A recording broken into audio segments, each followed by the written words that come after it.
day it was worth it. I was heading in a different direction, and just that freedom, and it turned out to be a great decision for me. It was a great decision for the company. They got some money, and a great decision for me. Got a very successful album, The Blueprint 3, and which had Empire State of Mind on it. Was sold about 4 million singles itself, and which someday may become the anthem for New York. Yeah, actually, my first #1 record was as a solo artist. I had #1s as collaborate with collaborators, but my first #1 across the board album, record came off that album. So it was like really good time for me. And I believe in everything aligning up. So I think it happened at that time for the right reason. That leads to, you mentioned things line up. Luck. We all know hard work's essential, discipline's essential, staying power is essential, but there's that element there that you can't quantify, but it's there. Warren, you've had some thoughts. Well, there's a lot of luck. I mean, just being born in the United States in 1930, the odds were like 30-1 against me. I mean, I didn't have anything to do with picking the United States as I emerged, and having decent genes for certain things. And in my own case, I was sort of wired for capital allocation. And being wired for capital allocation a couple of hundred years ago in Nebraska wouldn't have been a thing. And even now, being born in various parts of the world, it wouldn't have meant much. But here I was in this soon-to-be very rich capitalistic system, and it just so happened that what I did paid off enormously in a market system like we have. And if I'd had a talent in some other area that was way less commercial, I mean, I would have had a good time doing it, but it wouldn't have paid off like this. But of course, Jay said it perfectly when he talked about, he's in there recording for himself, and the money comes afterwards. I mean, I got to do what I love. I mean, and it doesn't get any luckier than that. If you can spend your lifetime, and I'm 80 now, and doing things you love every single day. I mean, I would be doing what I do now, and I would have done it in the past, if the payoff had been in seashells or shark's teeth or anything else. If you can go to work every morning, I tap dance to work, and I come down, and every day's exciting. So that is lucky. I mean, that didn't have to happen that way. If I'd been born in 1930, if I'd been born a female, if I'd been born black, I would not have had the same opportunities that I had. I mean, it's chance. I mean, my parents loved my sisters just as much as they loved me. My sisters are just as smarter than I am and all of that, but they didn't have the same expectations in the 30s for a young smart girl as they had for a young smart guy. And so I've had all kinds of luck. I had the luck of, I got turned down by Harvard. Well, getting turned down by Harvard, then I got to study under Ben Graham at Columbia, which changed my life. All kinds of things have worked out. So I just hope I stay lucky. I've been lucky for 80 years. Now, you, where you grew up, you could have easily have ended up, as you've discussed with your friends, who did something, and by golly, they were put away and didn't get the opportunity. Yeah, I mean, there are very few people that from my neighborhood, in my environment, that make it out. I mean, forget about to be successful, to make it out alive, or to be incarcerated. I have a great friend, who just came home. Who's one of the most beautiful people you ever meet. He just came home from doing 13 years, and we were together every single day.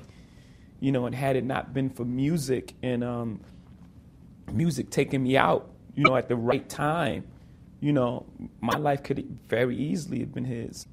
Very easily. We were together every single day. Mention the story about London. Yeah.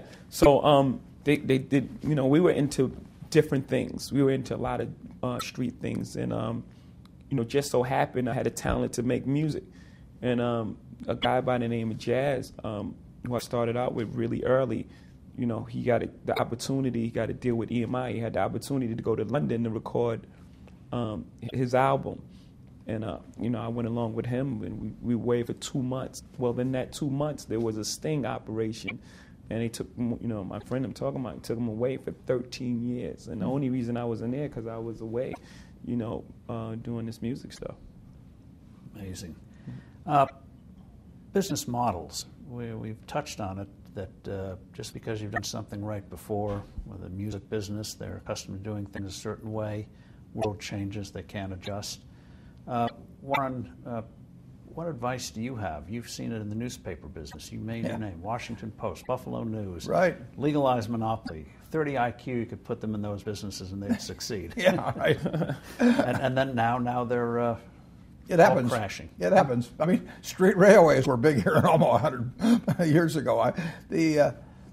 But I will say this about investing. Everything you do learn is cumulative. I mean, that doesn't mean that industries stay good forever or businesses stay good forever. But learning to think about business models, what I learned at 20 is useful to me now. What I learned at 25 is useful to me now. And so it's not a field that changes dramatically in terms of the underlying principles. It's like physics. I mean, there's underlying principles. Now they're doing all kinds of things with physics they weren't doing 50 years ago. But if you know if you got the principles, if you know what makes a good business, if you know what makes a good manager, if you know what makes a good product,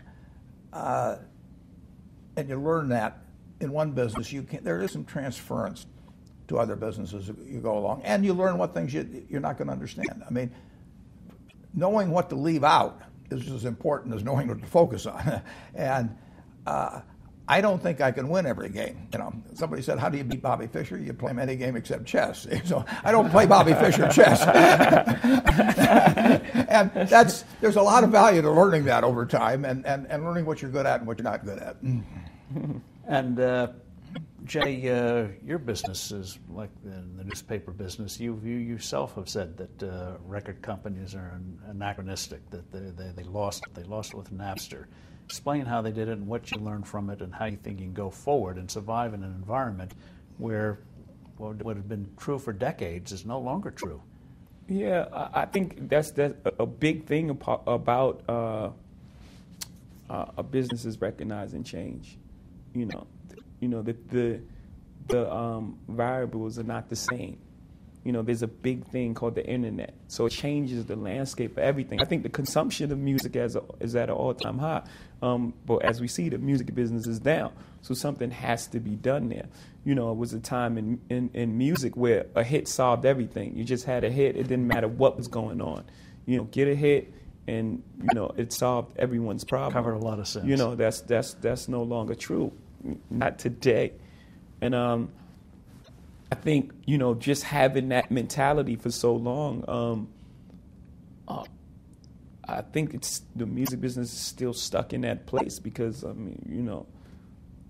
we haven't figured that we haven't figured it out. That Napster, they made a huge mistake on Napster. Yeah, well, Napster came along and there was this file sharing thing, and at the time we had the opportunity to embrace it, and this way you can control it. It was one place. But when you stop Napster and we shut down Napster, just the arrogance that we had, it made 1 million Napsters. Now it's impossible to control. Just that sort of thinking. I think in business one of the biggest things is to open yourself up for change. You don't have to change who you are and how you operate, but just if the landscape has changed, then the way we do business has to change somewhat. We don't have to change who we are. We have to change the way we go about it. Because like I said, the consumption of music is higher than ever. But you've done it in your own music. As you've gotten older, you've brought audiences with you and others have not.